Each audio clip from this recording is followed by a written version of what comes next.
Can you really get them to do anything? And how would you know they're doing it?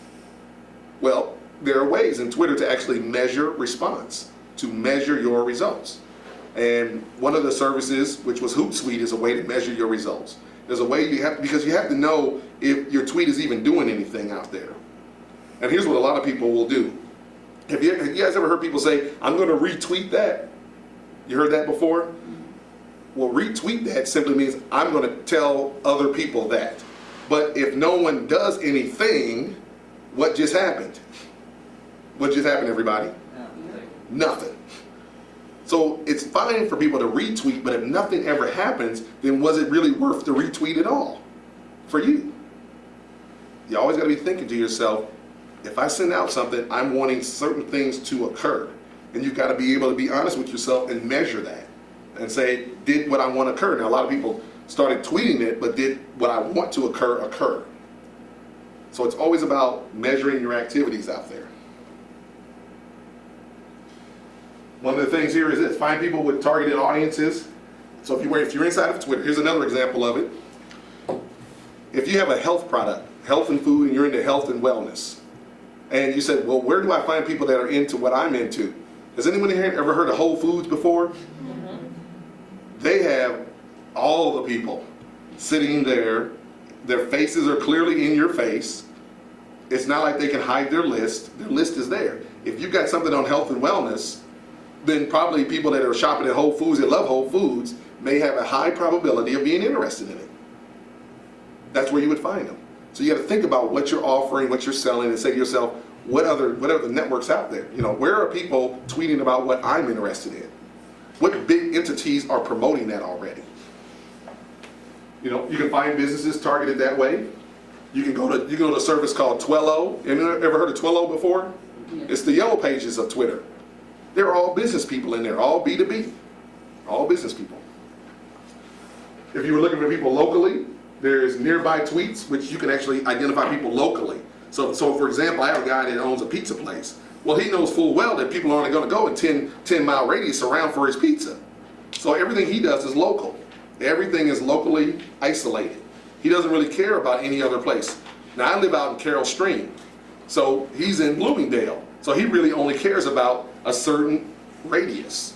So we keep him isolated to a particular area because he knows those are the only people that are really going to drive into his pizza place or place an order. So there are ways to localize it and isolate it. And then there's Twello, TWELLOW.com. Okay. All right, YouTube videos. Once again, YouTube has actually changed its platform now, where the information is on the bottom instead of the top. How much time we got? It's 8:15 right now. Okay, all right, we'll get going here. All right. Once again, YouTube videos, we want to make sure you name it according to how people search. Because people are in YouTube. Here's the thing about YouTube videos. People are not in the YouTube video space looking at just all kinds of funny stuff all the time. They're in that space wanting to solve their problems. There's a lot of people that are very visual, and they learn through video. They don't want to read, they want to watch videos and learn things. So they're going to put in there their issue. So I have videos on how to deal with difficult people. So everybody, I want you to guess, what do you think I named the video? How to deal with difficult people. There you go, because that's what they're putting in there. So that's how I'm able to get people to go to that video and watch. And that one video I have on how to deal with difficult people has over 10,000 views on it over the last 2 years. And I've made a lot of money on that because the video takes them over to a page where I'm selling them something. But the video is where they start at. That's where they start to connect with me, start to like me, and I start to build trust with them. So once again, people rate these things. There is number 2 spot, which is now down here below in the new YouTube video space. But number 2 spot is a link. So whenever you create a video, you want to make sure that you always start your video description off with the website first. So it's http / or / then your website. Not just www, because it won't light up and the link won't be alive. Does everybody know what I mean by that? The link won't be active. What I call alive, but it won't be glowing blue. You got to make sure you put the HTTP in there. Now, you said before that, do you want the link to be your blog or do you want the link to be your website? How can you do more than one link? Or you can do more than one link, but you always have to have an objective when you set up a video. Every video I create has a different objective. So I'm thinking about, like, what is this video supposed to do? Do I want to drive them to the blog, or do I want to drive them to a sales page? So I'm always, every video is very intentional. I'm always thinking about what's the next step. So it's just like if you were playing golf or shooting pool, I'm thinking 4 steps out. The first part is just the beginning. I'm thinking about where they're supposed to end up at. So I'm always thinking about what's the end result. Ka-ching. Hmm? That's the cash register. You better believe it, ka-ching. That's what I'm thinking about. Just to show you, posted a video out of 31 million, it popped to the top. Wow. So, and YouTube, they pop up. They just keep popping up, and their videos come up very fast. And one of the things about videos is that they don't have to be pretty anymore. They don't have to, I've seen a lot of really pretty videos, but I've seen videos that are very ordinary. They do extremely well. So I just want to show you one of my things here. No excuses, everybody. Everybody know what a flip video camera is? Yep, no excuses anymore. Put that down there just like that, or just like, Not like that. not like that, just like that, and put your camera on top and smile at the birdie and start to have a conversation about whatever it is. How long are your average videos? It depends on the group I'm talking to, but normally, they're normally 3 to 5 minutes because of people's attention span. But I talk about change a lot, so I run videos up to 9 minutes because I have a specific group of people who want to hear about that, and they want me to explain how you get through a difficult time in your life. So I really want to break it down, so those videos are longer. And also with your video camera here is how you can get testimonies from your customers. And then you put those on your website. And you put those in your social media space. Because what does that do? That builds trust. The one thing you're looking for, trust. Okay, LinkedIn, quick things on LinkedIn. The applications here, of course, you want to make sure you're using the video. They have a slide share application, and you can put your own videos on your LinkedIn. You can actually post videos up there. And also, you can go in there and find people and search for people.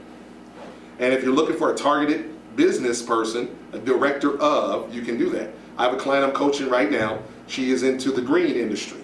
And she wrote a book called Going Green on Your Self-Esteem. So she wants to speak about this. So what do? We went to LinkedIn and we found all the directors of sustainability, because those are the green people. Those are the ones that they're with a company who their initiative is to be green. And that's who she wants to go speak to, is those organizations. So we build a list based on people by their profession or their title. Once we get a list of them together, now we can market to them. We can send them messages and seek to connect with them. No, it's LinkedIn. I have a B2C business. Yeah. So I still have stuff pushed out to LinkedIn, but Yeah. I feel like it's not exactly the right space for something like that, because LinkedIn is more about professionals connecting. Mhm. I have a dog business though, so like anything, like there are dog owners on there, but Right. I can't necessarily tell through LinkedIn who's a dog owner and who isn't. Well, one of the things you can do now, LinkedIn has started to, I'm in beta test with it right now, but they allow for ads now. Yeah, And ads might be a place for you to do some testing right. to see if you can find dog owners on there. Yeah, because like my status update it's not providing really a lot of benefit to Right. business people, and that's what I feel like LinkedIn is very B2B. And maybe if you were to target the veterinarians Okay. and then see if maybe if you target those individuals and test them, Right, you know, and what they can do for you more than anything else is give you credibility. right. So that might be the other, because that's what I find more than LinkedIn that's occurring is that people will post and give me credibility. They'll say, hey, Johnny, help me, and Yeah. I endorse him there. And I take those credibility notes and I copy them and I put them in the other networks, Right. because that gives social proof and it builds trust. So a couple of key things here. Of course, you want to connect your Twitter, but a lot of people don't even realize that you can change the keywords in your LinkedIn account. So you actually, where it says websites, normally it says my website, my blog, my. But if you go to other, you can actually put keywords in there, which optimizes LinkedIn even more. So it improves your overall LinkedIn. So you can change that. Here's the video that I was talking about. I have a video of me doing a keynote speech.